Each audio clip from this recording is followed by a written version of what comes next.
Hi అండి. రాగుల గురించి, రాగి పిండి గురించి అందరికీ తెలుసు కదా! చాలా మంచి హెల్త్ బెనిఫిట్సే ఉన్నాయండి దీనివల్ల. దీనిలో మెయిన్‌గా ప్రోటీను, కాల్షియము ఇవన్నీ గూడా చాలా అధికంగా ఉంటాయి. హెల్త్‌కైతే ఎక్సలెంట్ అని చెప్తారు అందరూ గూడా. అయితే దీన్ని మనం ఈ యొక్క రాగి పిండితోనే, రాగులతోనే చాలా రకాలుగా మనం ఫుడ్ అనేది తీసుకోవచ్చు కదండీ! చాలామంది రాగి పిండితో అట్లేసుకుంటారు. అదే దోసలు వేసుకుంటారు. నెక్స్ట్ ఇంకా రొట్టెల్లాగా చేసుకుంటారు. కేకులు చేస్తారు. బిస్కెట్స్ ఇంకా రాగి జావా, రాగి సంకటి ఇలా చాలా రకాలుగా చేసుకుంటారు కదండీ!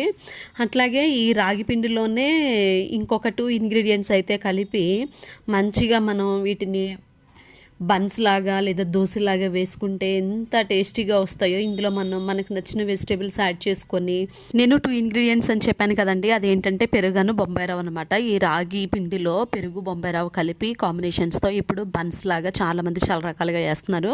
ఆ రెసిపీని నేను ట్రై చేస్తున్నాను. టేస్ట్ మాత్రం చాలా బాగుందండి. అసలు ఏమేమి కలపాలి ఏంటి అనేది నేను క్లియర్గా వీడియో అయితే లాంగ్ వీడియో పోస్ట్ చేస్తాను. ప్రజెంట్ అయితే రెసిపీ ట్రై చేసి చాలా బాగుంది.